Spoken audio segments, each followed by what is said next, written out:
Bien, comencemos a trabajar ahora con las operaciones con los vectores.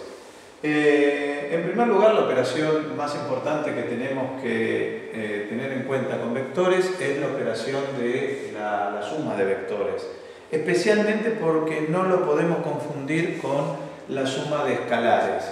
Vuelvo al ejemplo original. Si yo tengo que caminar 4 kilómetros hacia el este y luego 3 kilómetros hacia el norte, habré recorrido una distancia de 7 kilómetros. Ahora bien, el desplazamiento que obtuve es el que indica el vector desplazamiento, que es el que va desde mi origen hasta el punto de llegada. O sea que el desplazamiento va a ser, aplicando ahí Pitágoras, 5 kilómetros. O sea que no confundir la distancia recorrida con el desplazamiento.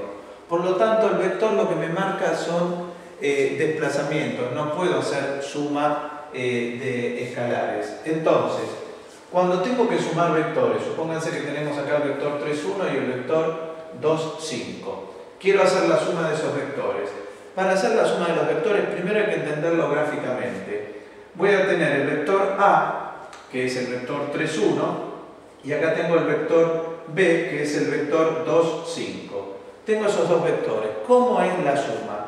La suma geométricamente es la que se obtiene al poner un vector a continuación del otro. Sumarlo quiere decir que hago primero mi recorrido hasta donde llegué y luego aplico a continuación el otro vector para ver el punto de llegada final. Entonces, voy por el vector A y a partir del vector A tengo que hacer un recorrido según me indica el vector B. El vector B, el recorrido que me va a indicar es este. O sea, el mismo vector B lo tengo acá aplicado. Entonces, ese es el punto donde he llegado.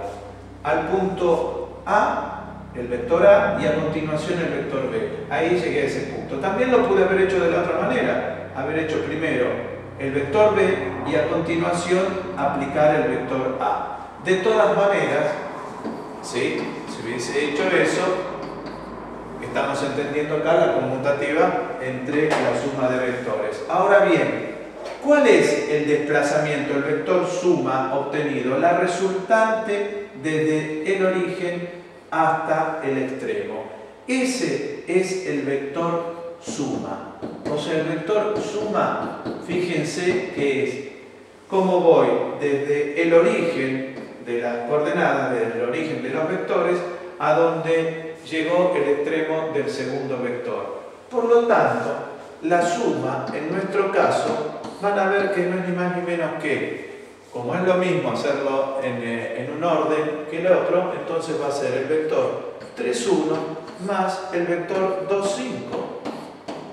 Y eso va a ser sencillo porque voy a sumar las componentes en forma independiente.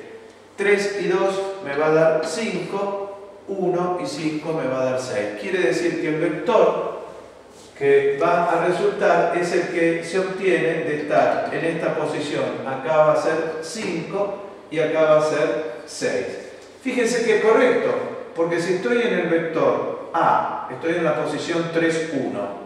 Si estoy en la posición 3, 1 y a esa posición le tengo que agregar 2 a la derecha y 5 para arriba, agregarle 2 a la derecha y 5 para arriba me va a permitir llegar a 5, 6. Quiere decir que la suma de vectores se hace directamente sumando las componentes homólogas, o sea, las mismas componentes entre sí, x con x, y con y si fuera de 3 dimensiones, z con z.